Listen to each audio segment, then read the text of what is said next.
Bismillahirrahmanirrahim. Assalamualaikum warahmatullahi wabarakatuh. Segala puji bagi Allah kita panjatkan, karena kalau tidak karena petunjuknya, kita tidak akan berada di jalan surga ini. Sekali-kali kita tidak akan mendapat petunjuk bila Allah tidak memberi kita petunjuk. Dialah Allah, penggenggam hati manusia, penguasa alam semesta. Karena rahmat, hidayah, dan taufiknya lah kita masih diberi kesempatan merasakan nikmatnya Islam, nikmat iman, nikmat beribadah, nikmat kesehatan, nikmat berukhuwah. Salawat serta salam juga kita panjatkan kepada Nabi besar Muhammad SAW, kepada para keluarga, kepada sahabat-sahabatnya, dan kepada seluruh pengikutnya yang istiqomah di jalan Islam hingga akhir zaman. Para pemirsa sekalian, dimanapun berada, kita telah berada di tengah bulan Ramadan. Bulan diturunkannya Al-Quran. Karena itu, sudah sewajarnya dan sudah kewajiban kita untuk terus meningkatkan kecintaan kita dan interaksi kita kepada Al-Quran di bulan Ramadan ini. Sesuai firman Allah Quran Surat Al-Baqarah ayat 185 yang artinya, Ramadan, bulan di dalamnya diturunkan permulaan Al-Quran sebagai petunjuk bagi umat manusia dan memberi penjelasan kepada petunjuk itu dan sebagai pembeda antara yang batil dan yang hak. Bulan Al-Quran adalah bulan Ramadan. Bila mereka terus menyibukkan diri dengan Al-Quran, maka Allah akan memberikan rahmat, memberikan makrifahnya, dan juga hidayahnya.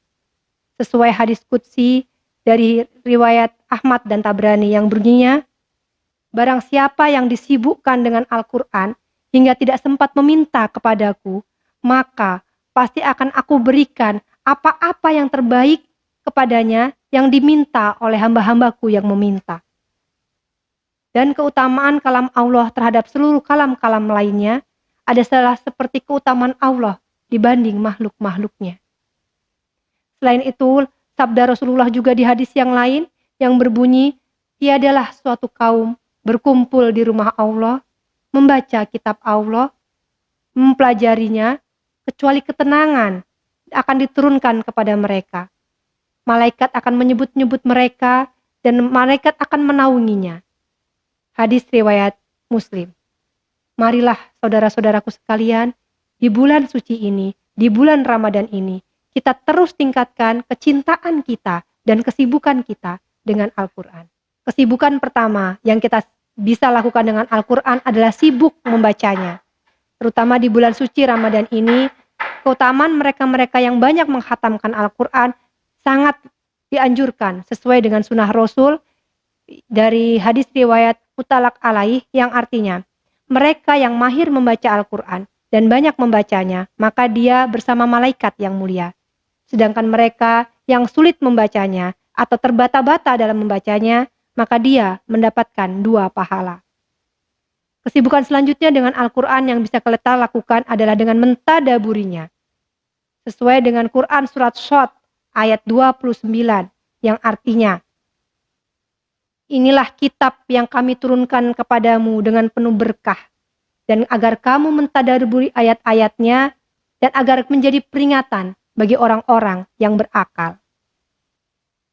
Lalu kesibukan ketiga yang bisa kita lakukan adalah sibuk menghafalkan Al-Quran. Sesuai dengan Quran Surat Al-Ankabut ayat 49 yang artinya, sebenarnya Al-Quran itu adalah ayat-ayat yang jelas di dada manusia, di dada orang-orang yang diberi ilmu, dan tidaklah mengingkari ayat-ayat kami kecuali orang-orang yang zalim. Ada banyak sekali keutamaan-keutamaan para penghafal Al-Quran. Yang pertama, para penghafal Al-Quran adalah para pengikut Rasul, karena menghafal Al-Quran adalah sebuah sunnah Rasul. Yang kedua, para penghafal Al-Quran tidak akan terbakar oleh api neraka, karena saat Al-Quran itu dilemparkan ke neraka, Al-Quran tidak akan terbakar.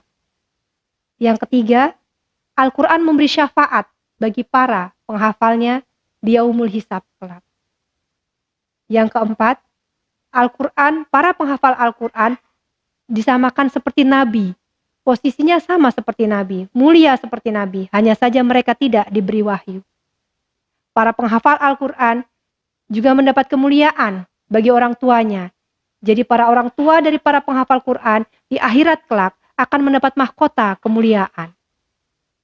Keutamaan yang ketiga, para penghafal Al-Quran adalah mereka yang selalu terjaga akhlaknya, tutur katanya, karena Allah akan selalu menjaga mereka. Seperti mereka yang selalu menjaga Al-Quran di dada-dada mereka. Dan kesibukan yang keempat adalah sibuk mengamalkan Al-Quran.